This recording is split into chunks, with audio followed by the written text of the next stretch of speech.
Buenas tardes a todos y a todos, a todo el mundo. Buenas tardes. Para mí es un honor nuevamente el tener que presentar un encuentro sobre Blas Infante en este mismo lugar, en el SICARUM, porque sustituyo al alcalde que por motivos de agenda no puede estar con nosotros, pero además mi ideal andalucista desde que comencé en política en el año 79 sigue siendo el mismo o más, y por ello cada vez que me toca presidir un acto sobre Blas Infante, pues yo estoy muy contento y muy satisfecho, y me permito el decirlo públicamente. En este caso tenemos primero agradeceros a todos y a toda la presencia aquí, agradecer, como no puede ser de otra forma, tanto a la Fundación Blas Infante, con su presidente al frente, como al Centro de Estudio. Iba a decir Marino, yo confundo mucho los nombres, porque he tenido esta mañana algo de Centro de Estudios Marino, Centro de Estudios Andaluces, con Tristán también al frente, y a todos los integrantes de Fundación y del Centro. Gracias por entender que era el momento de hacer aquí una de las 3 conferencias del ciclo que lleváis a cabo anualmente desde hace 4 años. Y muchísimas gracias. Y por supuesto también a la mesa, que van a ser los verdaderos protagonistas hoy con Blas Infante y sus viajes desde Isla Cristina, ¿no? A Manuel Hijano del Río, que ya es conocido por nosotros, y a Fuensanta Plata, que va a ser de moderadora. También me acompaña el concejal de Patrimonio del Ayuntamiento de Isla Cristina, también andalucista, del Grupo Andalucista, mi amigo y concejal Manuel, siempre le digo Filtraine, pero es José, siempre te confundo. Bien. Dicho esto, solamente, muy brevemente, con los agradecimientos a todos, profundamente a la mesa y al centro y a la fundación, decir brevemente, encuadrar dónde estamos, ¿no? Creo que, si no recuerdo mal, hace 4 años comenzaron unas conferencias sobre Blas Infante, su pensamiento y sus ideas. Tuvimos la suerte en el 2022 que se celebrara aquí también en Isla Cristina y bueno, quedamos muy contentos la gente que asistimos y los políticos que también estuvimos en la misma mesa, y creo que en febrero, un pocos días antes del día oficial de Andalucía, el día 28, también tuvimos un encuentro aquí presentando el libro, el 6º que se editaba, sobre Dima, el zorro que crió y después soltó Blas Infante aquí en Isla Cristina, ¿no? Y es normal. Uno de los motivos por el cual, según dice la Comba, uno de tantos, Blas Infante decidió venirse a Isla Cristina, fue porque aquí había un espíritu de andalucismo muy grande en aquella época y bueno, yo creo que todos queremos Andalucía, pero cuando se echa un pie hacia adelante y se toma una actitud activa en defensa de la misma, pues nace el andalucismo vivo. Y en Isla Cristina, si el padre de la patria vivió 10 años, es obvio y lógico que aquí celebremos encuentros sobre su figura, ¿no? Y creo que el de hoy puede ser muy interesante porque de aquí viajó a Marruecos, cerca de Marrakech, y viajó a Silve, a Portugal, y también estuvo en la costa gallega, la Costa de la Muerte, ¿no? Y son 3 viajes que el profesor Manuel Hijano nos profundizará en el mismo, y nos sentiremos muy satisfechos todos los isleños y las isleñas y todos los que estamos aquí de ver cómo fueron esas experiencias del padre de la patria andaluza. Yo no quiero cerrar el acto sin decir a la familia Blas Infante que cuando hace poco tuvo el fallecimiento de una de las hijas de Blas, pues en el pleno del ayuntamiento intervine para que hiciera constar el pésame del pueblo de Isla Cristina por la misma.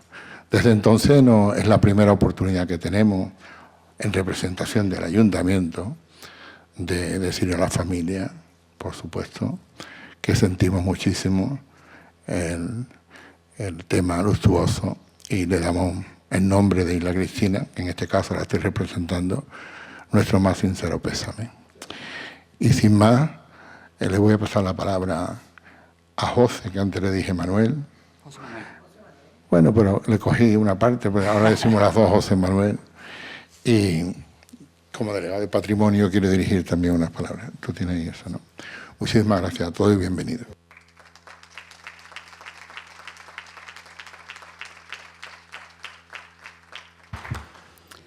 Bueno, pues muchas gracias, Paco, por cederme la palabra y voy a intentar pues no repetir mucho lo que ha dicho Paco, que siempre pues hace una buena síntesis de toda la información que se tiene que dar en todas las mesas de presentación.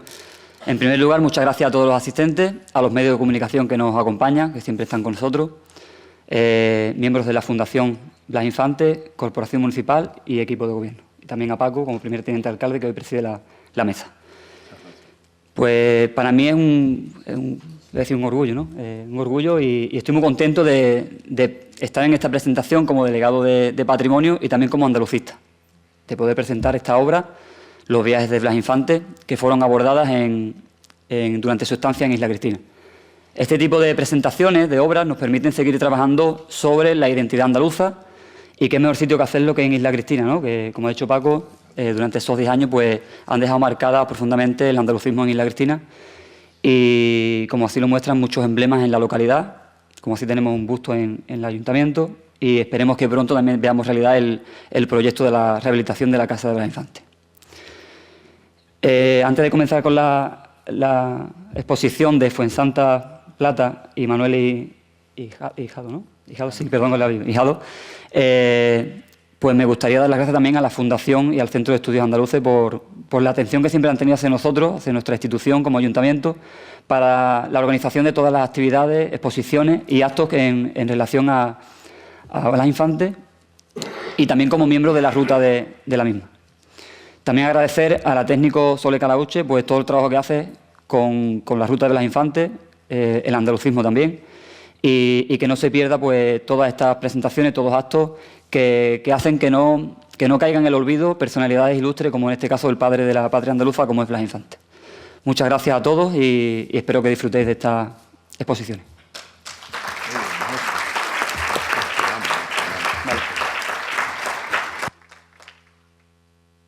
Sin más, le paso ya que va a moderar todo lo que aquí acontezca a partir de este momento a Fuensanta Plata, que es la moderadora, y que dirija, como es lógico, el acto.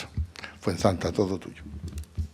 Vale, buenas tardes a todas las personas asistentes y agradezco tanto al centro como a la Fundación que hayan depositado en mí, bueno, pues este rol, ¿no?, de moderadora. Y es para mí, quiero agradecer también al Ayuntamiento de Isla Cristina y a todo el personal que ya han empezado a manifestar, bueno, pues todo el cariño y toda la dedicación que han puesto en estas ya cuartas jornadas, ¿no? El tema que nos trae esta tarde es muy sugerente y a la par yo creo que bastante desconocido, incluso para personas conocedoras, ¿no?, de investigadoras del andalucismo histórico. Por eso nadie mejor que Manuel Hijado, que con su rigor científico que le caracteriza, para acercarnos al significado que para la vida y obra de Blas Infante constituyen sus viajes. De su mano y de su palabra nos vamos a acercar a un periodo de la vida de Blas Infante en que, debido al golpe militar y posterior dictadura de Primo de Rivera, su actividad y la de los centros y proyectos andalucistas cesan. Se traslada a Isla Cristina y es la época en que, con una limitada vida pública, dedica un mayor tiempo a su familia. Quiero comenzar también con un recuerdo cariñoso y emocionado a nuestra querida presidenta María Ángeles, que nació aquí, en Isla, hace casi 94 años y que durante casi 40 años también ha presidido nuestra fundación y que murió en Sevilla el 4 de abril de este mismo año. Es de los primeros actos que tenemos sin ella, ¿no? Aunque fuera en espíritu, yo siempre por lo menos nos sentíamos muy acompañados de ella. Y sin embargo ahora pues ya estamos completamente huérfanos. Pero bueno, tenemos la suerte de tener a la familia Infante con Javier a la cabeza, ¿vale? Pero es muy emotivo, ¿no?, el recordarla, porque ella la habéis conocido en todos los sitios, ¿no? Así que eso, el recuerdo y el cariño de todos nosotros. Bueno, decíamos que se refugia aquí en Isla Cristina, por lo que ha dicho el coordinador, el Francisco, y también porque, aparte de que fuera un foco, un sitio donde se sintiera bastante protegido, pues era un sitio apartado, un sitio que le permitió, bueno, pues desde la vida familiar, la familia de alguna manera pues se conforma aquí, empiezan a nacer los hijos, ¿no? Y él, pues desde aquí diseña algunos viajes y sigue escribiendo, ¿no? Va a Marruecos, a Portugal y a Galicia. En Marruecos vuelve sobre la figura de Al-Mutamí, que ya en 1920 había escrito el drama titulado Al-Mutamí, pero que con el viaje a Marruecos pues vuelve sobre ese personaje histórico, ¿no? Y además, por supuesto, el viaje a Marruecos supone un acercamiento a la cultura andalusí y a la historia de Andalucía. También fomenta su interés por el flamenco, ¿vale?, que plasmó en su obra Orígenes de los flamencos. Entre los nuevos trabajos y reflexiones de esta época en Isla Cristina, es muy interesante sus pioneras ideas sobre la naturaleza y lo que hoy denominamos ecologismo. Nos referimos a las obras Los mandamientos de Dios a favor de los animales y la plegaria del pájaro, sin olvidar su permanente interés sobre la identidad y el destino del pueblo andaluz, con su obra Fundamentos de Andalucía. Bien, no me quiero extender más, pero sí daros a conocer la persona que hoy tenemos de conferenciante, el profesor Manuel Lijano, que es profesor titular del área de Teoría e Historia de la Educación de la Universidad de Málaga, andalucista, conocedor e investigador del legado infantiano, miembro del patronato de la Fundación Blas Infante. Ha participado en numerosos libros y revistas y pronunciado numerosas conferencias que han versado sobre todo sobre dos materias principalmente: la historia y política educativa de Andalucía y el andalucismo histórico. Ha sido una constante en toda su obra. Entre los primeros temas, el tema de la educación, podemos reseñar algunos artículos como El gasto público en educación del Gobierno andaluz, una oportunidad perdida, además de Socialdemocracia y educación, política educativa andaluza y la enseñanza privada durante la Gran Recesión de 2008, y otras obras como Descentralización educativa y comunidades autónomas, el caso andaluz, y Descentralización y democracia en los inicios de las políticas educativas regionales en España durante la transición. Como veis, aunque versan sobre la educación, es un tema que también lo centra en Andalucía. En cuanto al andalucismo histórico, ya muy tempranamente, en el año 87, defiende su memoria de licenciatura, que versó sobre las ideas pedagógicas en el pensamiento de Blas Infante y la actividad de los centros andaluces. Publicó en 1995 su trabajo dedicado a la Asamblea Regional Andaluza de 1933 o al Pacto de Antequera. También cabe reseñar el estudio introductorio a la dictadura pedagógica de Blas Infante, publicado por el Centro de Estudios Andaluces, y en el año 2018 también la obra José Luis Sánchez Ortiz de Lanzacorta, Una vida por la cultura andaluza en transición. En 2019 publica una investigación sobre la Asamblea de Córdoba, denominada La indefinición política del andalucismo histórico, además de Blas Infante y las elecciones del 1 de junio de 1919, la candidatura demócrata andaluza. Pero quiero resaltar especialmente una de sus últimas obras, que es el cuidadoso y esmerado trabajo que Manuel ha desarrollado sobre las revistas publicadas en el primer tercio del siglo XX, de tanta trascendencia para el andalucismo histórico y la historia de Andalucía.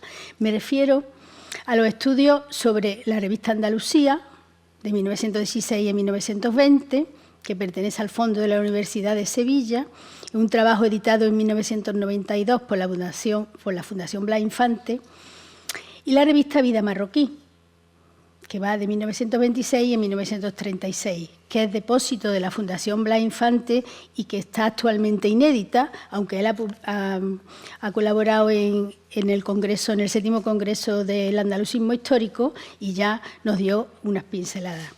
Y su última obra del año 2023, denominada Andalucía desde Córdoba, nuevas aportaciones al andalucismo histórico, la revista Córdoba, 1916-1917, estudio e índice bibliográfico, como he dicho, del año pasado, que también pertenece al Fondo Histórico de la Fundación Blas Infante. Sobre esta última obra, Manuel Ruiz Romero, en la reseña sobre ella, dice: este ingente trabajo pone en valor las más de 1.100 páginas que referencian el total de la publicación, mientras subrayan para la ciudad de La Mezquita y Andalucía una cabecera con una densidad que supera la mera participación ciudadana o cultural, para convertirse en un referente de lo que oportunamente llama el autor protoandalucismo, es decir, aquellos hechos producidos antes de la Asamblea de Ronda de 1918. Esta revista, estos estudios sobre esta revista, es un conjunto fundamental sin el que no se puede conocer en su totalidad el pensamiento andalucista. Y ahí Manuel anda hemos visto desde hace bastantes años con esa misión, ¿no?, de investigarla y de traérnoslas. Es también colaborador en varios periódicos, como La Voz del Sur, El Portal de Andalucía. Bien, pues tienes la palabra, Manuel.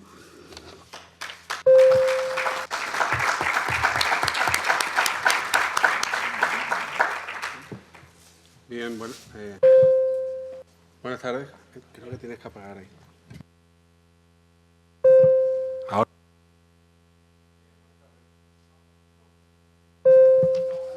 ¿Al otro cuál es? Al verde, vale, ya está, listo. Gracias.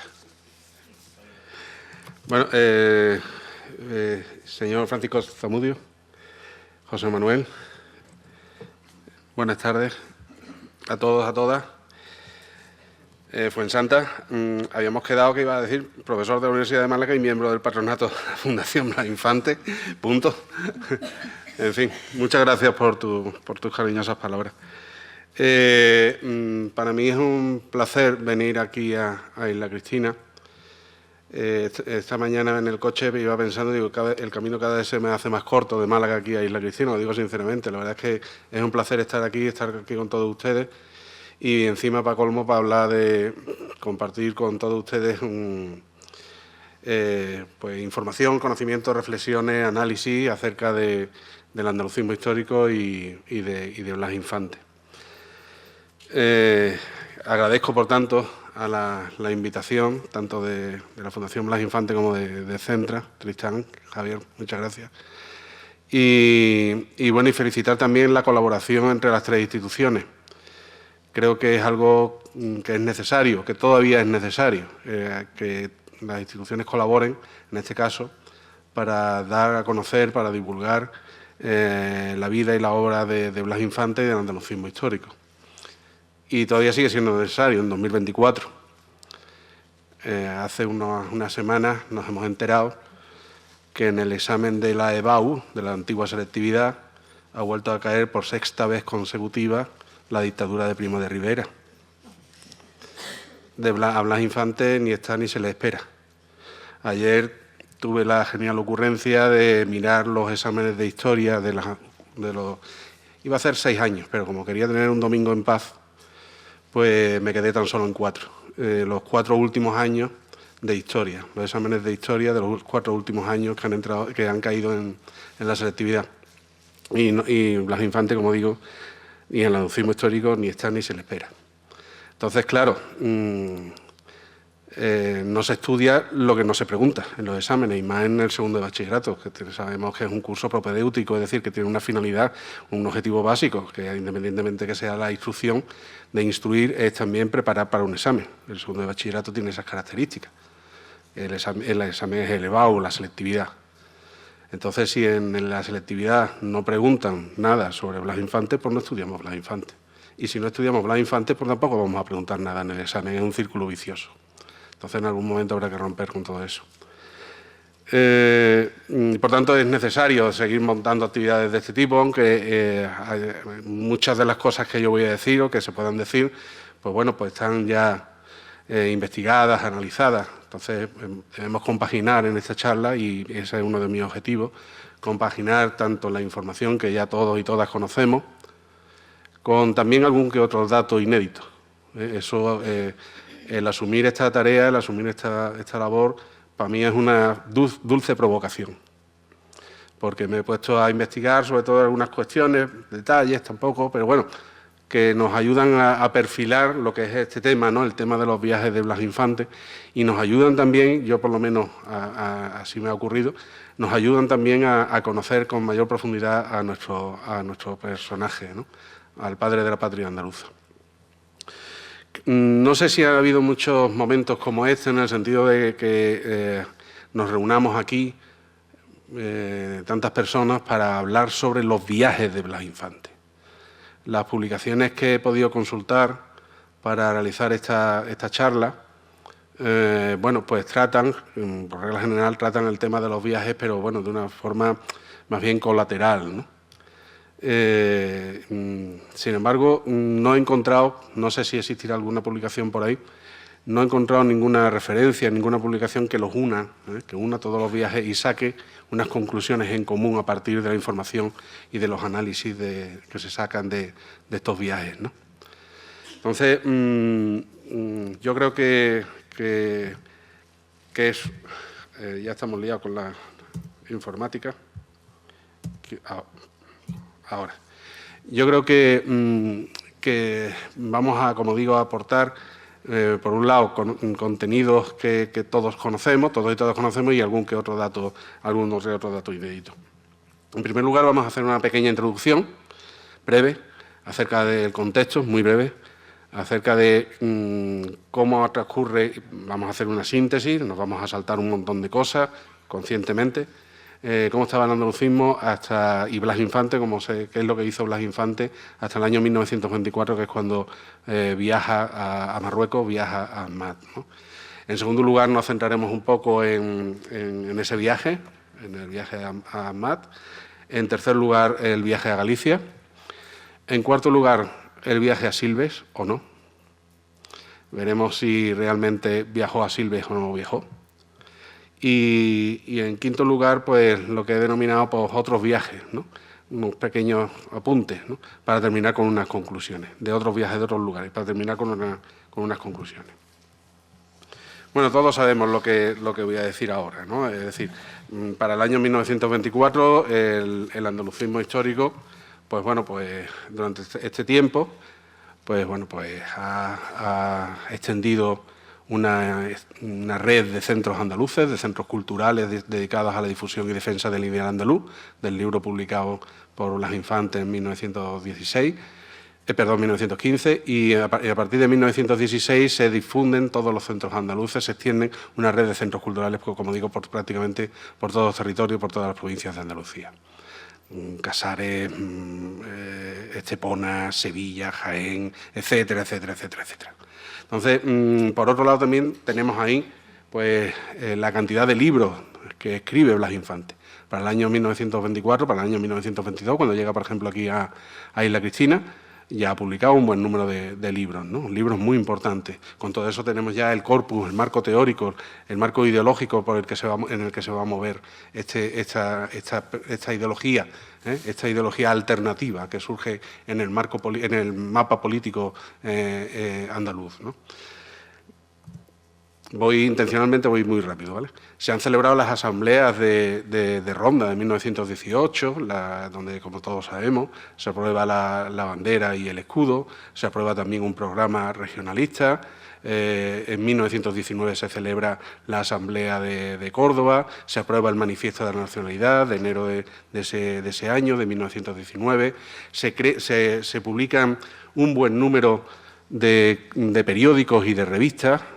Fuensanta, efectivamente, hablábamos de Vida Marroquí, que se publica en Melilla, como todos conocemos, de la mano de Fermín Requena Díaz. Se publica Córdoba, se publica la revista Andalucía, pero que tenemos la revista Bética de Buenos Aires. No la Bética de Sevilla, que también, sino la Bética había otra Bética, la Bética de Buenos Aires. El Regionalista, tenemos Avante, etcétera, etcétera. Hay un buen número de cabeceras que dan que es señal, es indicativo de la extensión hasta donde llega el andalucismo de estos años, ¿no? Entonces, en ese marco, en ese contexto, es atractivo, es interesante una cita que aparece en el Regionalista del 29 de marzo de 1919, en donde se hace una síntesis de la Asamblea de Córdoba de ese año. En esa referencia, pues se incluye unas declaraciones de Blas Infante. Insisto, estamos en 1919. La hemos leído ya alguna vez.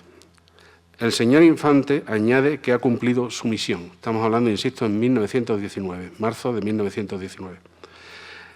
Ha cumplido su misión. Él se propuso solo sembrar la semilla de la nueva Andalucía y trabajar porque brotara el germen. El germen se desarrolla y el tallo está lleno de vida y calor. Él no esperará a florear. Otros campos de ideales le aguardan. Los que le acompañaron en esta santa empresa velarán por el desarrollo de la obra y recogerán el fruto. La propaganda regionalista ha sido intensa en estos 5 años, que hemos conseguido crear una verdadera fuerza organizada, siendo tal la virtualidad de nuestros ideales que, como ha sucedido últimamente, partidos nacionales como el republicano se han declarado regionalistas andaluz. Mi labor, pues, ha concluido. Antes de un año me encerraré otra vez en la soledad de mi cuarto de trabajo. Esto está publicado. Vemos ahí el texto original en la revista.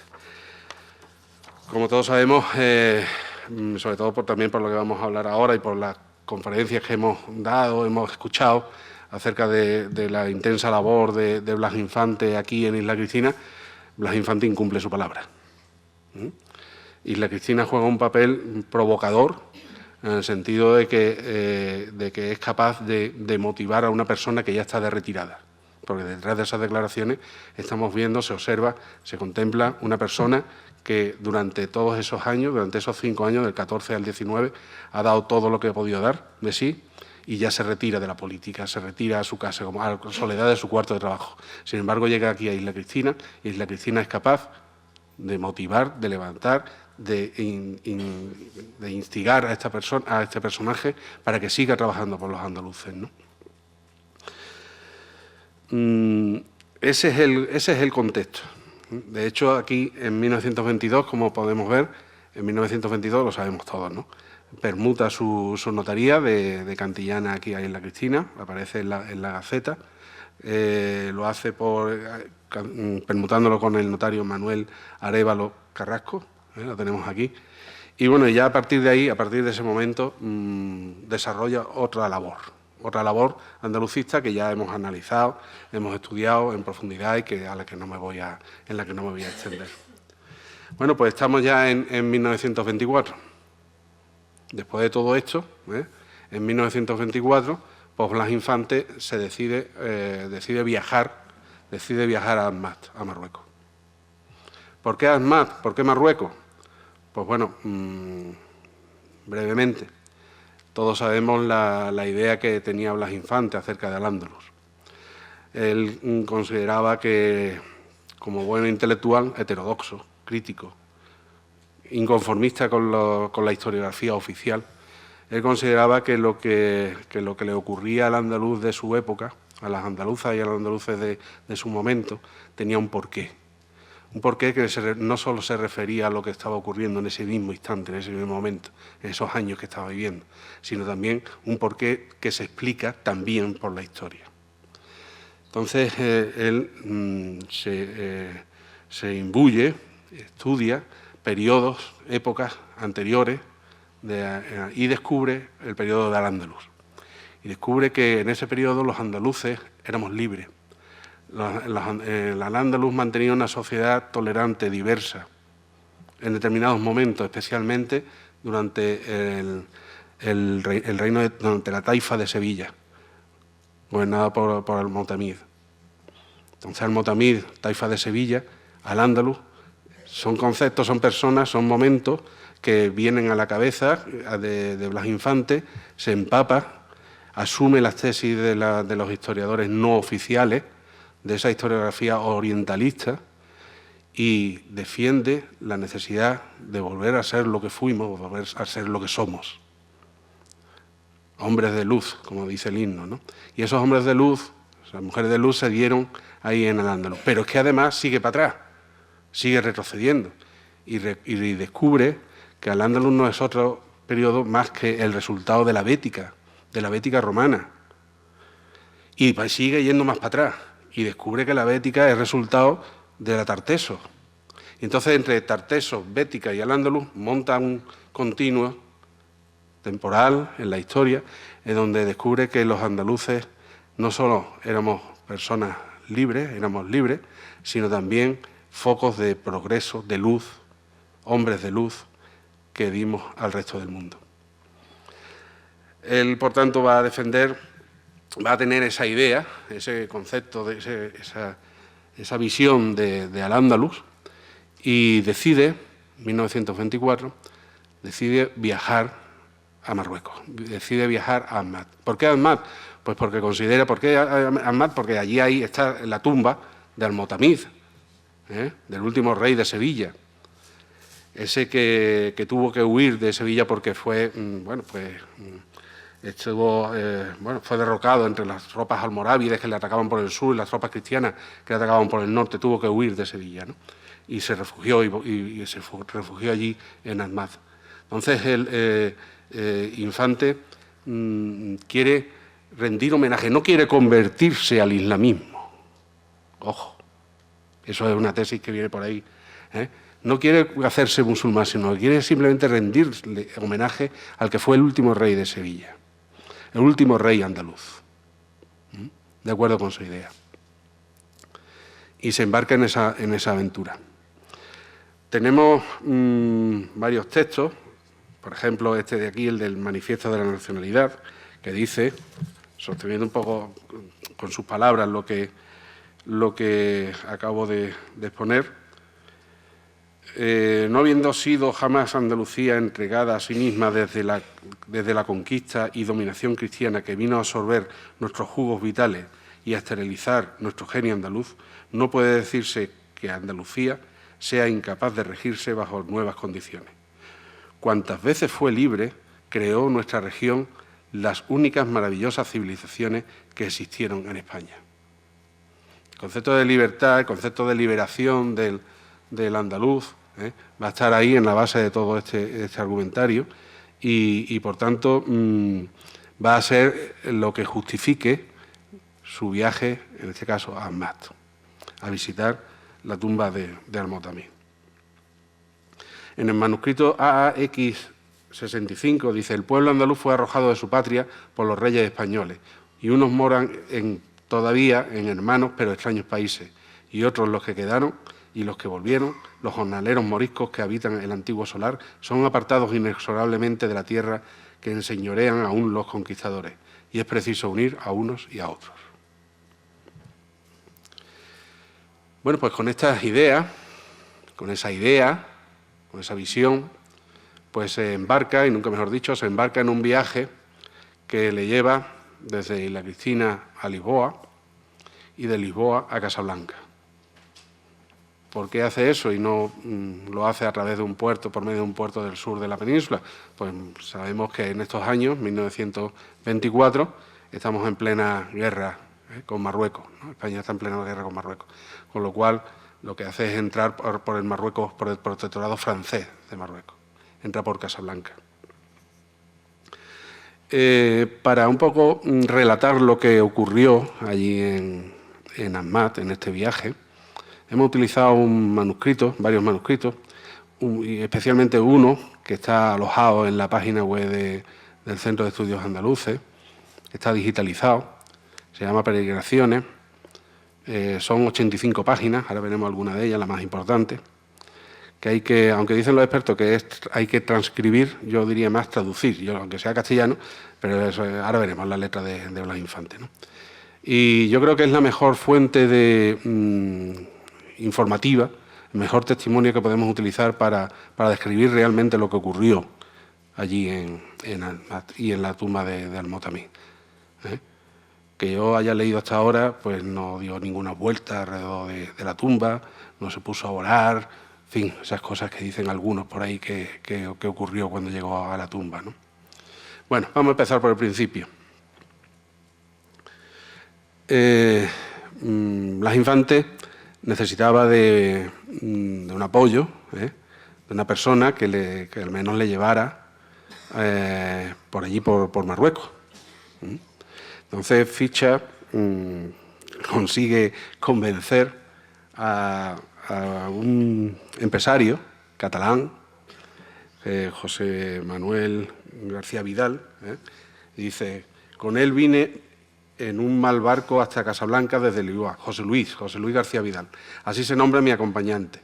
Es un joven animoso, ágil y por culto comprensivo. Respeta todas las peregrinaciones. Él utiliza el término peregrinaciones y no el de viaje, aunque peregrinación también puede ser sinónimo de viaje, pero peregrinación todos sabemos que tiene un matiz más espiritual. Viaje puede ser viaje por ocio, por diversión, como hacemos yo creo muchos, todos nosotros, a la hora de coger vacaciones, ¿no? Tomamos un viaje por ocio, ¿no? Pero él no lo hace por ocio, por diversión o por descanso. Él lo hace como una peregrinación, como había dicho antes. Una forma de rendir homenaje a ese rey, al último rey de Sevilla. Respeta todas las peregrinaciones, incluso esta mía tan extraña con respecto a las suyas, en las que procura compatibilizar los fueros del espíritu con los del negocio. Entre todas las virtudes, la que más me cautivó fue su habilidad para hacer buenas fotografías. No es una cuestión menor. Blas Infante ficha un fotógrafo. Y gracias a las fotografías que la podemos encontrar en Internet fácilmente, pues tenemos testimonio gráfico, como se dice ahora, testimonio gráfico de que Blas Infante estuvo allí y parte de lo que hizo, gracias a esas fotos, ¿no? Cuando me convenció de que era buena su máquina de hacer fotos y buen operador, procuré persuadirlo para que me acompañase a Marrakech. Él accedió amablemente, aunque sin sospechar la finalidad aventurera del viaje hacia el sur. O sea, que a José Luis lo convenció, pero sin contarle toda la verdad acerca del viaje, ¿no? Además, para colmo, cuando llega a Casablanca, la fortuna me favoreció y encontré un chofer oraní, Abu Ben Musa, quien, además del dialecto del Alto Atlas, conocía el español. Él había oído hablar de Ahmad, pero del Ahmad que yo buscaba, situado al sur de Marrakech. Convinimos en que me alquilaría el coche del que era propietario y que él habría de conducir. Ya tiene traductor, tiene coche, tiene un español, un compañero, un fotógrafo que va a trabajar a modo de testigo de todo lo que va a hacer y de lo que va a ver allí en Almat. Bueno, llegan finalmente a Almat. En ese manuscrito de 80 y tantas páginas se describe todo el recorrido, todo lo que va pensando Blas Infante, cómo va interpretando todo lo que ve. Y por fin, como digo, llegan al cementerio de Almat. Todo este grupo está relatado, insisto, en ese manuscrito, se dedican a dar vueltas a buscar la tumba de Almotamid. No sabían dónde estaba la tumba. Y dice Blas Infante en ese manuscrito que de pronto descubre a dos campesinos que salen de lo que es el recinto del cementerio y él se dirige hacia uno de ellos y le pregunta, junto al traductor, le pregunta si saben dónde está la tumba de Almotamid.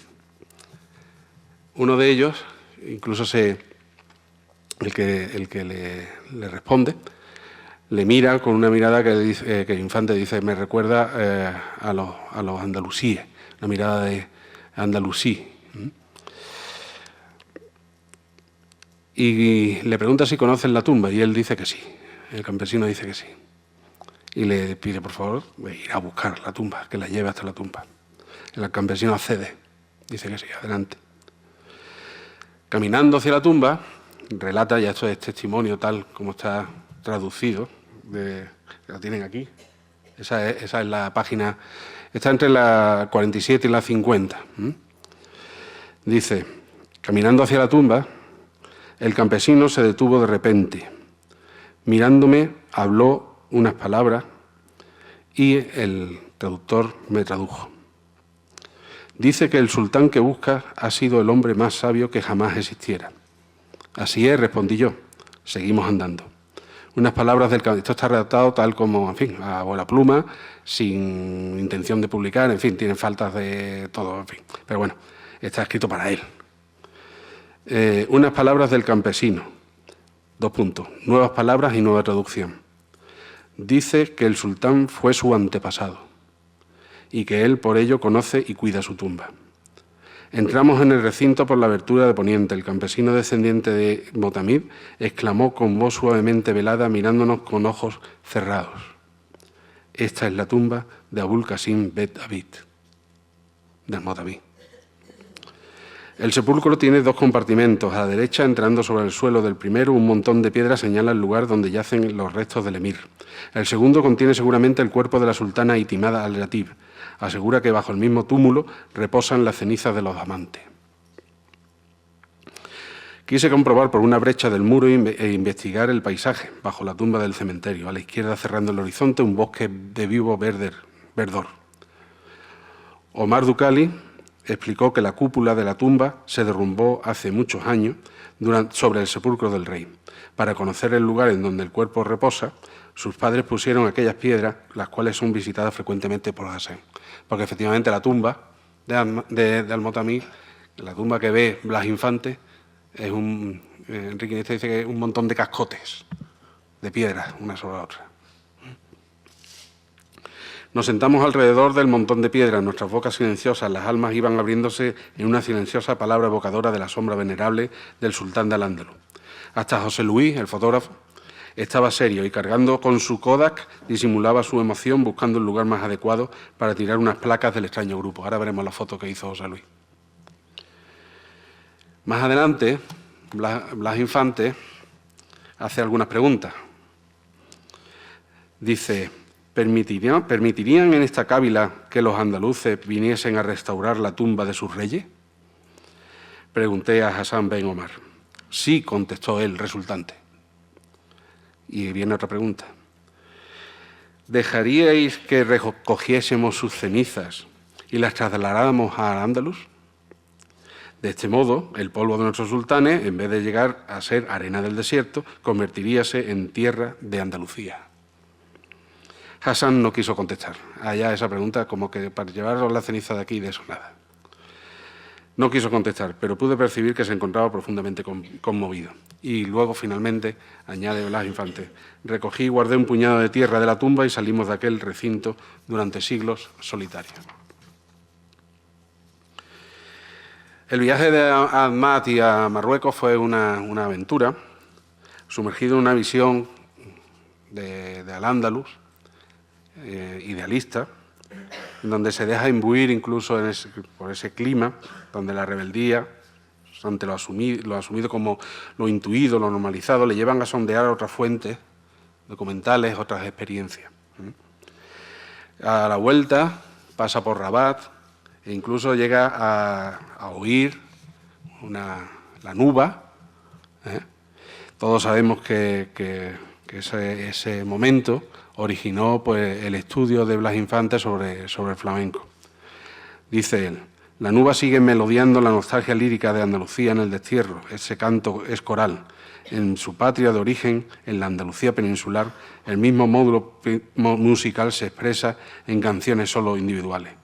La música andaluza proscrita de la sociedad se desarrolló en canciones individuales, deja de ser coral, se torna secreta, inaccesible, pero al mismo tiempo se intensifica. Esta es la experiencia de... Bueno, aquí tenemos algunas imágenes de nuestro amigo José Luis, algunas fotos. La tenemos con el chofer, con Omar, con el traductor, que es ese señor que está ahí en medio, al lado de Blas Infante y José Luis.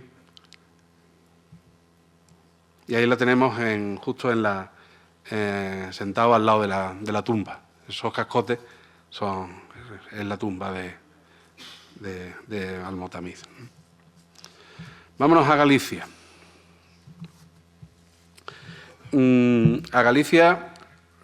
Galicia va en 1928. No en 1929. Hay un relato, una noticia en el periódico El Pueblo Andaluz, en donde dice Blas Infante que viajó a Galicia en 1929. Yo creo que fue un error tipográfico. ¿Por qué? Pues porque toda la prensa regionalista gallega sitúa la visita en 1928, porque la visita de Blas Infante a Galicia fue noticia entre los medios, círculos regionalistas gallegos. Y todos los periódicos, insisto, lo relatan, lo centran en 1928. No sabemos exactamente la fecha, aunque yo voy aquí a lanzar una hipótesis, exactamente el mes en el que fue, ¿no? Las relaciones del andalucismo con el galleguismo, con el regionalismo gallego, son muy anteriores a Blas Infante. Hay varios ejemplos. Yo he traído tan solo, por el tiempo del que disponemos, he traído tan solo pues, algunos de ellos, ¿no? Como por ejemplo la noticia que aparece el 15 de abril de 1898 en la revista La Alhambra de Francisco de Paula Valladar, en donde se refiere a una revista, la revista Gallega, órgano del regionalismo gallego, donde ya avisa de la existencia de una publicación andalucista y de un artículo que se llamaba El regionalismo andaluz, que salió publicado ahí en La Alhambra. Hay que estudiar esta revista también, La Alhambra. ¿Por qué? Pues porque la dirigía Francisco de Paula Valladar y en esa revista aparecen un buen número de artículos regionalistas andaluces, del siglo XIX, claro, de finales del XIX y principios del XX, que no es lo mismo que el andalucismo de Infante, de posterior, ¿no? Pero también hemos de tener en cuenta que es la revista que se publicaba en Granada y que coincide con la estancia de Blas Infante en Granada cuando estudió Derecho. Es decir, hasta ahora todas las biografías dicen que Blas Infante conectó con el andalucismo, se hizo andalucista cuando llegó a Granada, vio la Alhambra, Generalife, el pasado andalusí, etcétera, etcétera. Pero yo creo que además de eso, que efectivamente la Alhambra es para enamorarse del pasado andalusí, eso está clarísimo, es que también, yo creo, que lo intuyo, contactó con Francisco de Paula. porque de alguna manera luego, cuando Blas Infante abre los centros andaluces, abre el Centro Andaluz de Sevilla, publica la revista Andalucía, etcétera, en la revista Andalucía aparecen noticias de la Alhambra. Hay una comunicación entre ambas revistas, ¿no? Entonces yo creo que Blas Infante empezó a leer cosas sobre el regionalismo andaluz, creo, en Granada, y lo hizo de la mano de esta revista. Bueno, pues en esta revista aparecen ya noticias del regionalismo gallego, y el regionalismo gallego ya alude a esta revista, a la Alhambra, como órgano del regionalismo andaluz. Es decir, las relaciones ya, incluso en el XIX, entre el galleguismo y el andalucismo ya existían, ¿no? Concretamente, ya en el siglo más adelante, en el siglo XX, cuando viaja Infante, en 1928, hay un personaje que es Antón Villar Ponte, uno de los padres del galleguismo, junto a Castelao, que podemos conocer quizás más, pues bueno, junto a Castelao pues a Antón Villar Ponte, que es realmente con el que contacta Blas Infante, no con Castelao. También hay biógrafos que mencionan solo a Castelao, pero sin embargo no. Yo lo que hemos visto son, pues bueno, artículos y la estancia allí en Galicia la hizo de la mano de Villar Ponte, no de Castelao. Entonces, las ideas de Villar Ponte y del galleguismo coinciden plenamente, y no es porque lo diga yo, sino porque lo dicen lo dice el mismo Antón, que coincide en sus ideas de montar una república federal y la idea de fomentar las nacionalidades y regiones de España para montar una nueva España, ¿no? En la revista Gaceta de Galicia pues aluden, por ejemplo, al Congreso de Ronda. En La Voz de la Verdad pues habla también de la necesidad de que haya contactos entre el regionalismo andaluz y el regionalismo gallego. Se elogia a Blas Infante. Se dice, por ejemplo, en la revista El Pueblo Gallego, se dice: Andalucía comienza a superar el flamenquismo de la mano de Blas Infante, que se convierte en guía del andalucismo y que ha de entroncar en una región meridional de España con antiguos emprendedores de la Bética de Séneca y de la Bética de Averroes. Entonces, Antón Villar Ponte es el puente de conexión, es la persona que conecta con Infante y con el andalucismo. Hay un mutuo entendimiento. Entonces no nos debe, por tanto, extrañar que Blas Infante también fuera a Galicia en 1928. Las conexiones estaban ahí, ¿no? Los contactos estaban ahí.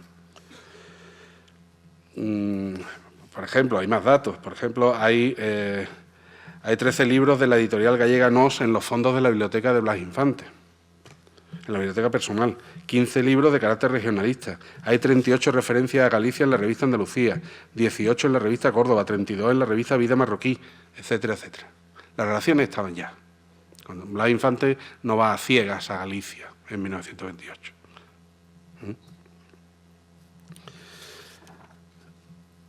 Villar Ponte crea las Hermandades de Fala, que se crean precisamente el mismo año en el que se abren los centros andaluces, el primer centro andaluz, el de Sevilla. El primer centro andaluz se abre en 1916, las Hermandades de Fala se abren también en 1916. Las Hermandades de Fala son centros culturales muy parecidos a los centros andaluces. Tienen un rasgo distintivo añadido al centro andaluz, que es la difusión del gallego, como del idioma, de la lengua gallega. Desde la historia de la educación, las Hermandades de Fala, mis compañeros y compañeras de las universidades gallegas, pues han estudiado en profundidad este tema, estas instituciones, estos organismos nacionalistas gallegos, porque desarrollaron, al igual que lo hicieron los centros andaluces aquí en Andalucía, desarrollaron una actividad cultural y pedagógica muy interesante, muy intensa.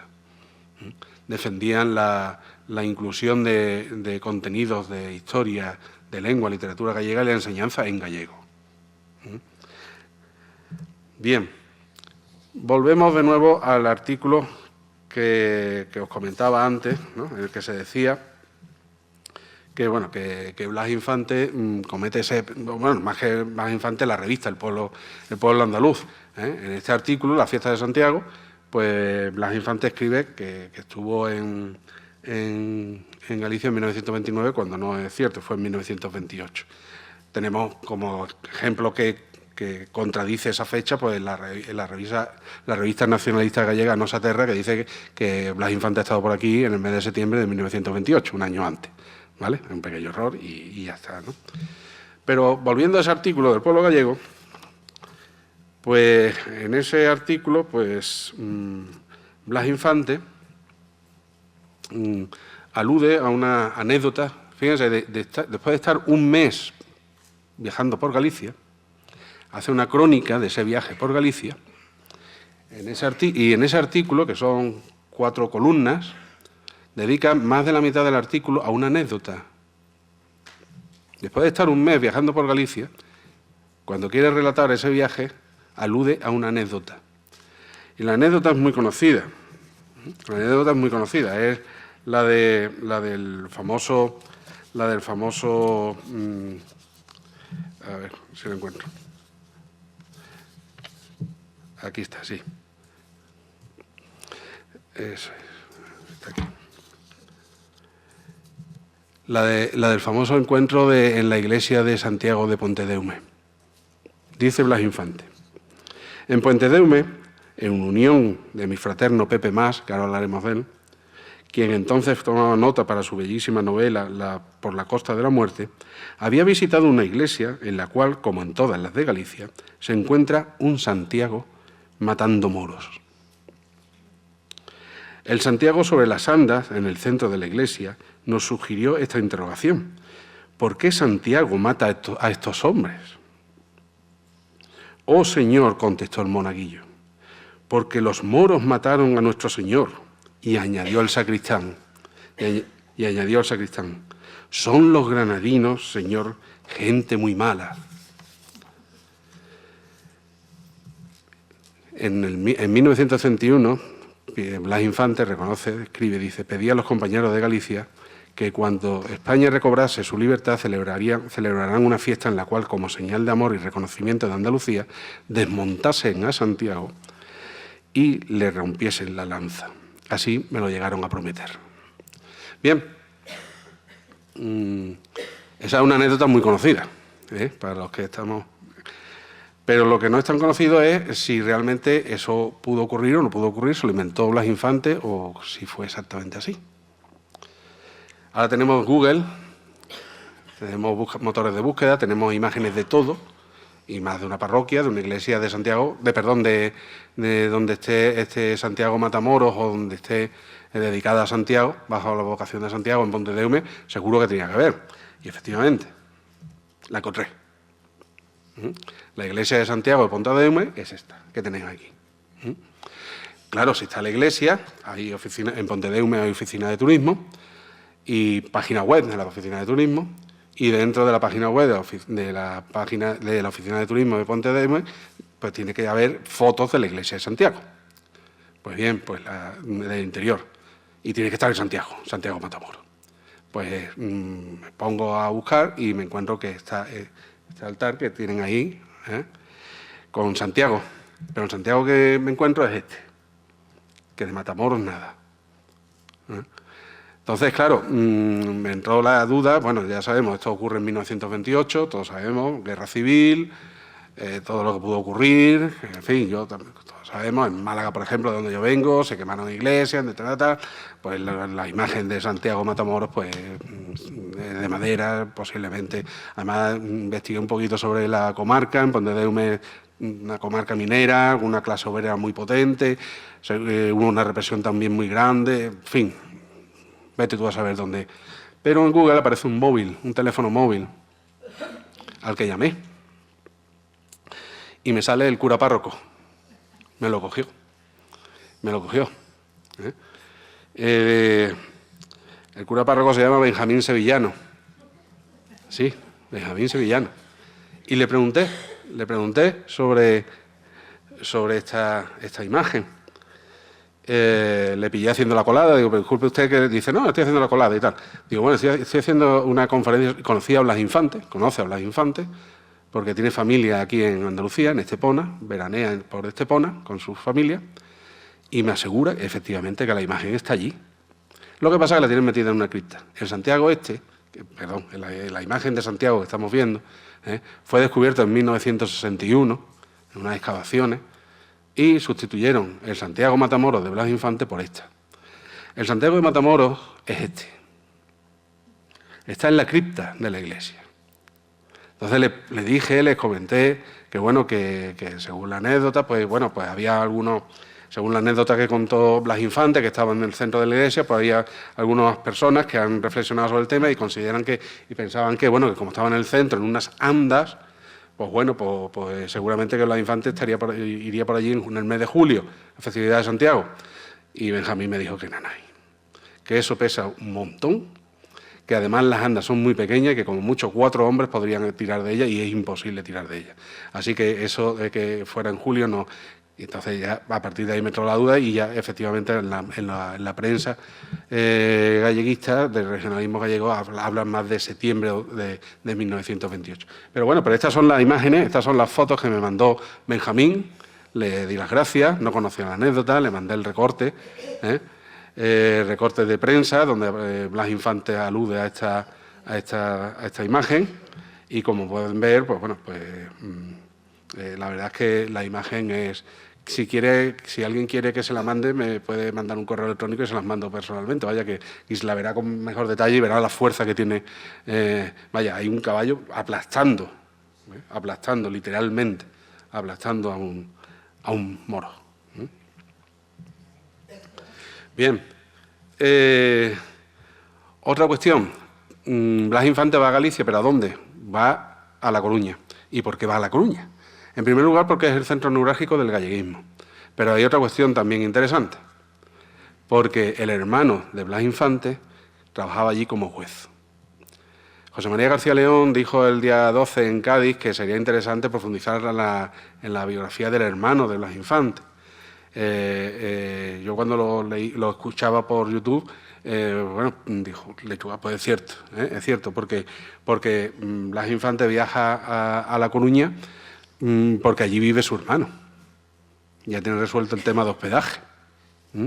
Entonces el hermano estuvo, y eso también nos ayuda a centrar las fechas, desde el 1 de marzo del 28 hasta el 10 de diciembre de ese año. Se conoce que no estuvo muy a gusto allí en La Coruña. Estuvo tan solo 9 meses. Y durante esos 9 meses, Blas Infante lo aprovecha para ir allí a Galicia y contactar en La Coruña con los regionalistas gallegos. Blas Infante lo hace en compañía también de José Mas, un novelista que creo que todos conocemos, ¿no? Gracias a esta compañía, gracias a que se sabe que viajó con José Mas, pues se sabe el recorrido que hizo Blas Infante por Galicia. ¿Por qué? Porque José Mas tenía la costumbre de recorrer los lugares a los que luego le iba a dedicar una novela, la novela de La Costa de la Muerte. Entonces, Blas Infante con José Mas recorre, según Agudelo, recorre Maltica, Bruño, Puente Ceso, Corme, Ayones, Telleira, Lague, en fin. Hay una lista aquí de pueblos que recorrieron los dos durante todo ese mes, ¿no?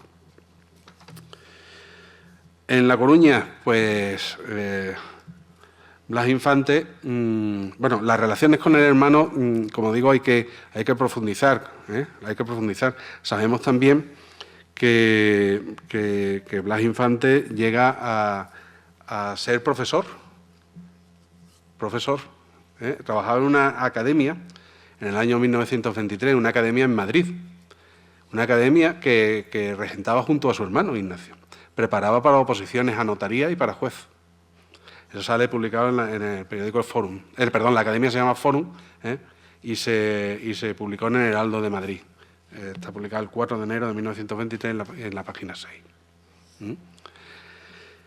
Bien, pues, aquí se hace el relato. ¿Y qué es lo que hacen los gallegos cuando llega Blas Infante? Pues le celebran, conmemoran con él, pues hacen cena, se van a comer en el Hotel Atlántico, está en la foto, que se supone que era un lugar en donde los republicanos de izquierda pues celebraban sus eventos allí en La Coruña, ¿no?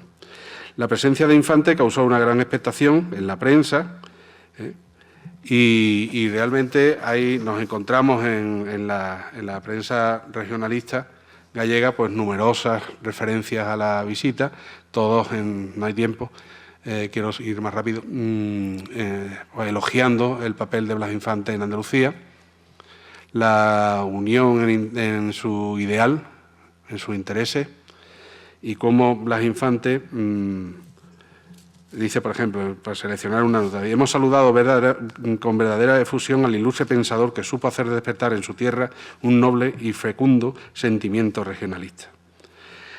Se estrecharon viejos lazos de amistad entre los gallegos y andaluces por el bien de la gran Iberia con la que todos soñamos.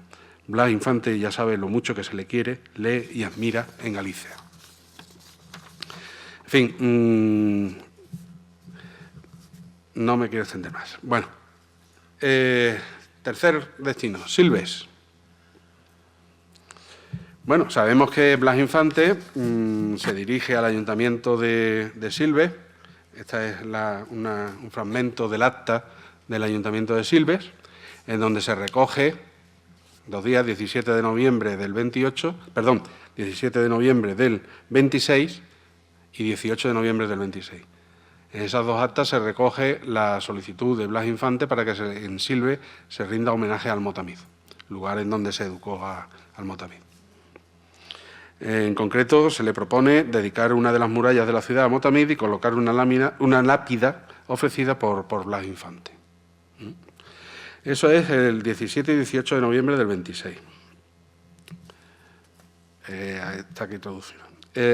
Tenemos también un texto, una carta del cónsul de España en Faro, del 17 de febrero del 27, ya vamos por febrero del 27, dirigida a Blas Infante, en donde, más o menos, resumiendo, le dice a Blas Infante que están dispuestos a colaborar en ese homenaje.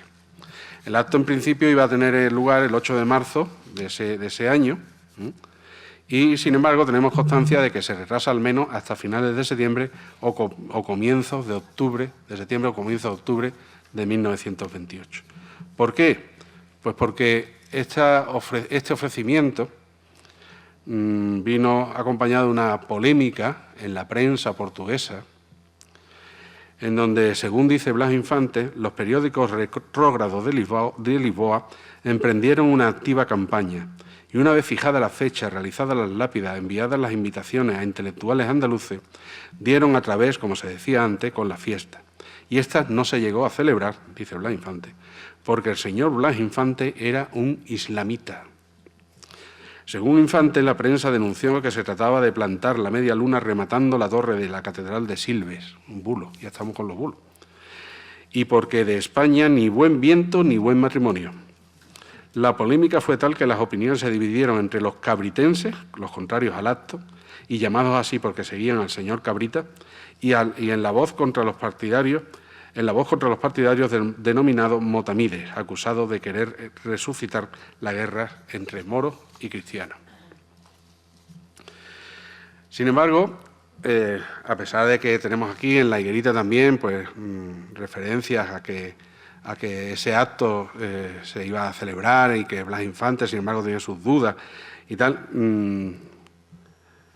nos encontramos, y esta noticia yo creo que tiene especial importancia, nos encontramos con la revista Vida Marroquí, en donde dice el 7 de octubre de 1928 que ese acto, a pesar de que Blas Infante dijo que no se celebró, en la revista marroquí aparece una crónica del acto. Efectivamente se celebró, según dice Vida Marroquí. La crónica es detallada, dice: consistió en colocar una lápida de azulejo con una orla de decoración floral amarilla verde hecha en Sevilla, en el antiguo edificio de los pocos dos concellos. Lleva la lápida una inscripción poética del mismo Almotamid: viajero, saluda a Silves y pregúntale si guarda recuerdo de mi cariño en sus antiguas moradas, etcétera. Al acto acudió representantes del Ateneo de Sevilla y del gobierno portugués, todo el portugués culto. La iniciativa fue del gran islamista andaluz Blas Infante, y a su realización ha contribuido todo el Portugal culto, asistiendo a representaciones de toda Sevilla y del Ateneo, encabezado por su presidente, el señor Blasco Garzón. Es decir, según Vida Marroquí, el acto sí se celebró. Infante dice que no. Pero claro, unimos los dos viajes, el de Silves y el de Galicia, y nos encontramos que en septiembre, octubre de 1928 es donde estaban los infantes. Estaban en Galicia. Con lo cual yo creo que Infante es que no pudo asistir al acto de Silves porque le coincidió con la visita, con el viaje que tenía programado allí a Galicia. Esa es mi hipótesis. Ya para terminar, tenemos también otros viajes, como por ejemplo el de alguno que realizó a Madrid, en donde asistió, en fin, voy rápido, donde asistió, por ejemplo, a un meeting. Bueno, todos sabemos lo de la candidatura con Ramón Franco, el bulo del complot de Tablada, como demostró Manuel Ruiz en su publicación. Y bueno, en la prensa sale la noticia de la asistencia de Blas Infante a un meeting de Ramón Franco en Madrid. Y es muy curiosa, porque dice, sea como sea, yo me dedicaré siempre, decía Ramón Franco, a servir al pueblo leal y noblemente. Cuando las ovaciones se hubieron calmado, Ramón Franco, habló de nuevo para enviar por mediación de Blas Infante allí presente un saludo al obrerismo andaluz. Estamos hablando de un mitin en Madrid. El público pidió, en Madrid, insisto, el público pidió que el señor Infante pronunciase algunas palabras y ya se disponía a hacerlo cuando una avería del alumbrado dejó el salón a oscuras y hubo de renunciar a ello. Este incidente dio lugar a protestas, pues todo el mundo pensaba escuchar al señor Infante. Y ya para terminar, quiero informar también de una noticia que tenemos en El Diluvio, un periódico catalán, en donde se asegura de la próxima visita, lo voy a leer, en noviembre próximo, 1917, en noviembre próximo vendrán a Barcelona varios intelectuales andaluces presididos por don Blas Infante, promotor del movimiento andalucista y autor del libro El ideal andaluz. Entre los excursionistas figura el secretario del Centro Regionalista, Rafael Ochoa, el escritor Tomás Guerrero y el director de la revista Andalucía. La Liga Regionalista organizará diversos actos en honor de los expedicionarios. No tenemos noticia de que esto... Pero bueno, es una provocación. Nos tenemos que poner a buscar. Eva, ya sabes. A lo mejor fue a Barcelona también y estamos aquí sin saberlo y hablando de los viajes. Bueno, para concluir, llevo ya mucho tiempo. Estos tres viajes, bueno, estos viajes presuntos, algunos de ellos presuntos, de Silves, estos viajes demuestran o refuerzan las facetas, las caras de Blas Infante. El de la espiritualidad, con el viaje a Amat, el homenaje a Silves, su admiración por el andaluz. Pero el de Madrid demuestra también su interés por las convocatorias electorales, por salir elegido. Infante nunca se presenta a elecciones municipales, Infante se presenta a elecciones a Cortes, con lo cual hay intención de ser elegido diputado, aunque tenía pocas aspiraciones, pero su intención era esa. No se presentaba a ayuntamiento, que sepamos. Quería plantarse en Madrid para defender el ideal andaluz, como es lógico. Y tenemos también el viaje a Galicia como ejemplo de la difusión que alcanza el andalucismo en el resto del Estado. El andalucismo se desarrolló de forma aislada y logró captar correligionarios, complicidades, solidaridades más allá de nuestras fronteras, ¿no? Estos viajes, por tanto, llegan a constituir elementos que matizan, que fortalecen la imagen de nuestro padre de la patria, de Blas Infante. Nada más, no me alargo mucho más. Muchas gracias. Venga, hasta luego.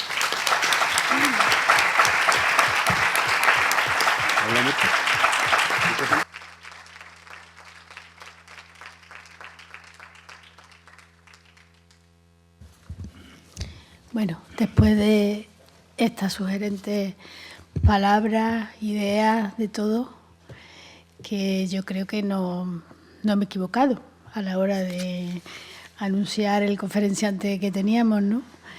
Entonces, bueno, pues tenéis la palabra vosotros. ¿Alguien quiere hacer alguna pregunta? Profundizar. Pues nada, tiene la palabra el alcalde de La Redondela.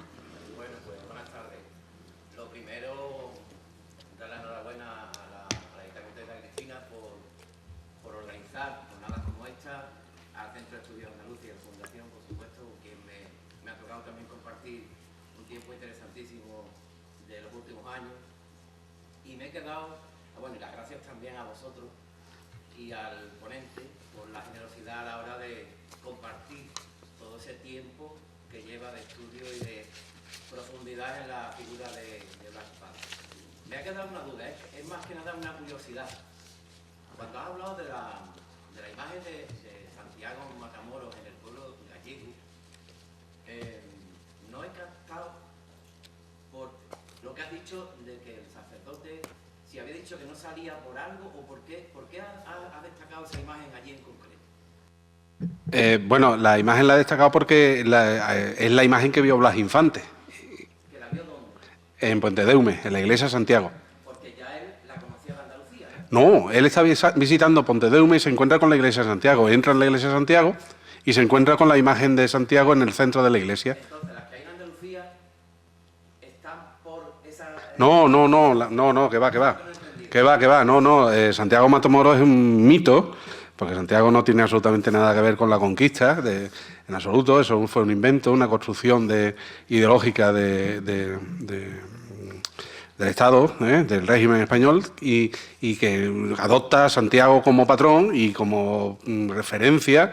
Pues tenemos que, como la reconquista es un mito fundacional del Estado español, pues quién mejor que poner al patrón matando a los moros. Es lo que no había captado. Porque hay... Perdona, no me habré explicado, perdóname. No, yo no lo había entendido. Hay una imagen muy parecida. Tenemos aquí la provincia de Sevilla. Claro. Hay muchas. Muy parecida. Que Sí, ¿no? Ah, muy bien, genial. Pues si quieres, como te he dicho, te la mando por correo, la de Galicia, y bueno, y para poder comparar y para poder... Pero de todas maneras es una imagen, pero de todas las que he tenido ocasión de ver, esta tiene una especial fuerza, crueldad, vamos a decirlo así, ¿no? Crueldad, porque como ya digo, es que se ve al caballo aplastando a granadinos, como decía en realidad, es granadino, ¿no? Entonces, pues claro, eso a Infante y además es lo que comentabas, ¿no? Después de estar un mes viajando por toda Galicia, en un periódico le piden que escriba un relato de lo que ha visto y de lo que ha aprendido en Galicia, y lo que cuenta es eso, la anécdota de Santiago Matamoros, ¿no? O sea que... Alicia, sí. Alicia. Manuel, has comentado del supuesto viaje a Silves, ¿no? Que en un momento dado hay una gran polémica en la prensa portuguesa a favor y en contra de ese homenaje que estaba programado.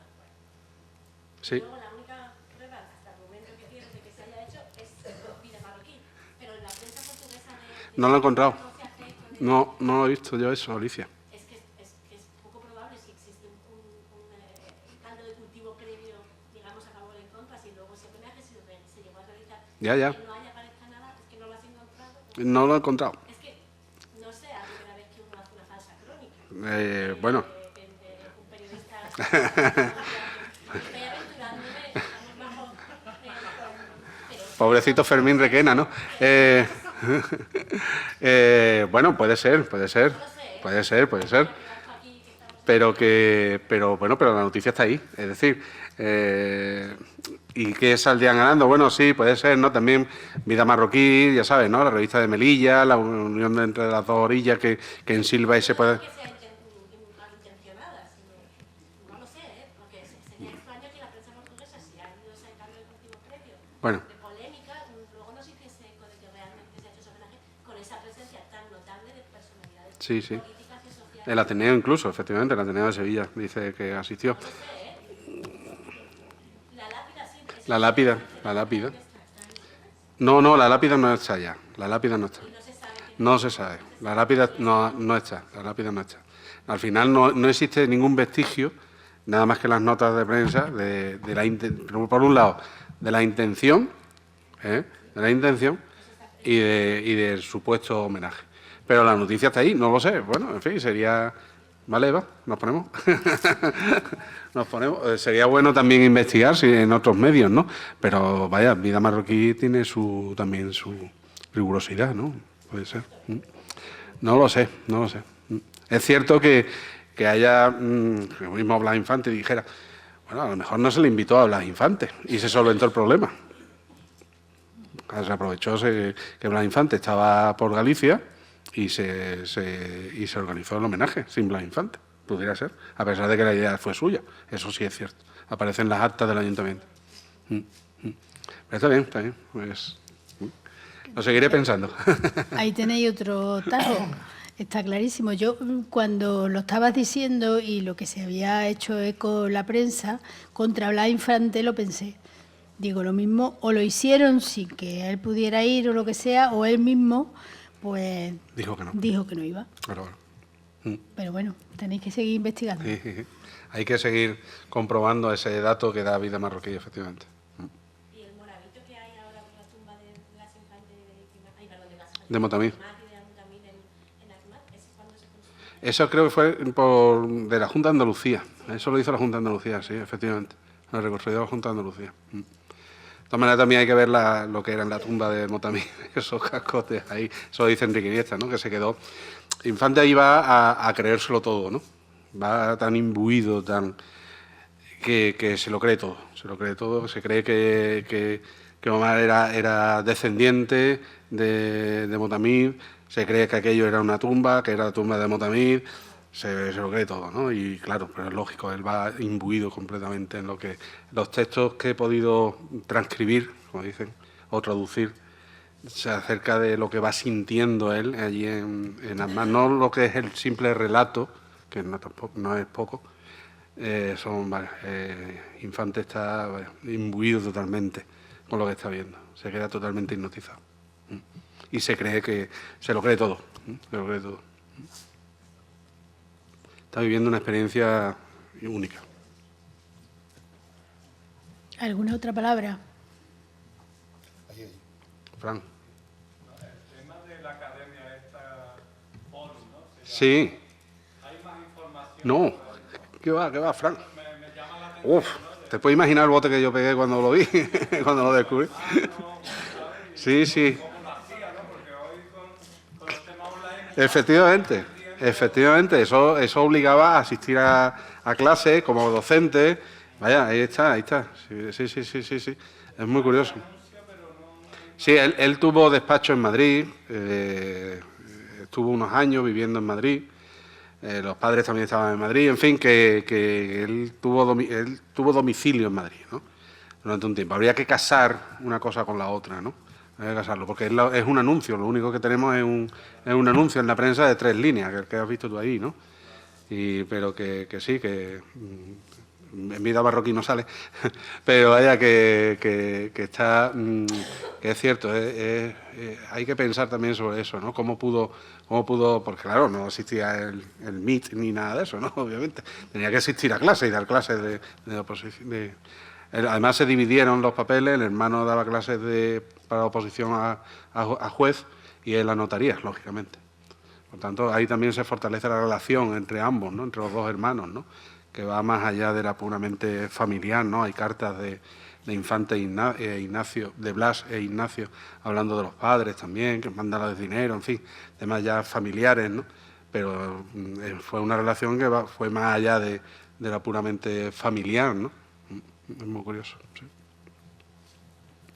Pero el relato, sobre todo el relato también de la visita a Azmat y a la tumba de Al-Motamí, volviendo a lo de Al-Motamí, es muy interesante. Hay que traducir, hay que transcribir ese, porque bueno, es un viaje que está muy vilipendiado, ¿no? por muchos, ¿no? Y yo creo que la mejor forma de acabar con esa tergiversación, que si dio vueltas, que si no sé qué, que si no sé cuánto, que si ahí tiene un Corán con no sé qué cosa, pues acudiendo a las fuentes primigenias, que es el mismo relato que hace Infante de lo que vio y vivió allí en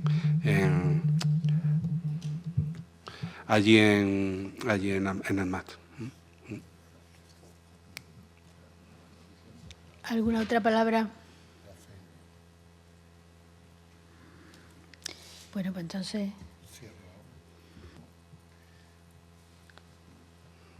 Bueno, con brevedad, porque el objetivo se ha cumplido, la conferencia se ha realizado. Entiendo que Fuensanta Plata, como introductora de conferenciante, ha hecho un perfil que hemos podido contrastar minutos siguientes y que se acerca absolutamente a lo que elocuentemente Fuensanta nos comentó, ¿no? Al profesor lo conocemos ya hace tiempo y, como siempre, nos sorprende, ¿no? Además, es un historiador que analiza y no sienta... A mí me gusta siempre Manuel porque no dice esto es así, esto es lo que he descubierto y esto es cátedra, sino que siempre deja libre las interpretaciones y las posibles dudas razonables, incluso el viaje de Portugal, que yo creo que es muy difícil que se pudiera doblar en aquel tiempo. Ahora sí, con la inteligencia artificial a lo mejor, ¿no? Pero que estuviera en Galicia, que estuviera aquí, es complicado, ¿no? Y me parece que también ahora en un mundo que estamos hartos de falsas noticias, también, y nos asustamos, pues mira, en aquel momento que no había nuevas tecnologías, como también se vilipendiaba y se acudía a falsos testimonios para desfigurar a personajes históricos, ¿no? Quiero decir que estoy convencido que a través del centro y de la fundación tendremos nuevos encuentros con la figura de Blas Infante aquí en Isla Cristina por parte del ayuntamiento, de toda la corporación, que por cierto está aquí absolutamente representado todos los grupos políticos, está el equipo de gobierno que lo forma el PSOE, está representado por Jerónimo Sosa, delegado de Cultura, está también en la otra parte del equipo de gobierno, que somos los andalucistas, está Isabel López, la compañera que está en alcalde, está María Carmen Bertrán, está José Manuel, que ahora sí lo he dicho bien, porque le decía José Manuel, es que le decimos normalmente José Filtraine, porque trabaja siempre en una empresa de deporte, está muy vinculado, ¿no? Está también la oposición, como no puede ser de otra forma, y todos los grupos políticos siempre asistimos. Está Carlos Guá por el Partido Independiente de la Figuereta y está por el Partido Popular, que también está, Emiliano Cabot, que tuvo que ausentarse hace un momento, y Tomás Abreu. Quiero decir con esto que es algo que todo lo que sea la figura de Blas Infante, independientemente de posicionamientos políticos, obviamente, lógicamente los andalucistas, si no estuviéramos para pegarnos, ¿no? Pero está también representada todas las fuerzas políticas, ¿no? Y muchas gracias a todas y a todos por haber estado en este encuentro. Mis felicitaciones, como no puede ser de otra forma, a Manuel y que nos vemos pronto. Pero lo más pronto que tenemos es de partir sobre esta conferencia tomándonos ahí una cerveza, un vino y algo habrá de eso, algo habrá para acompañarlo. Muchísimas gracias, buenas noches a todas y a todos.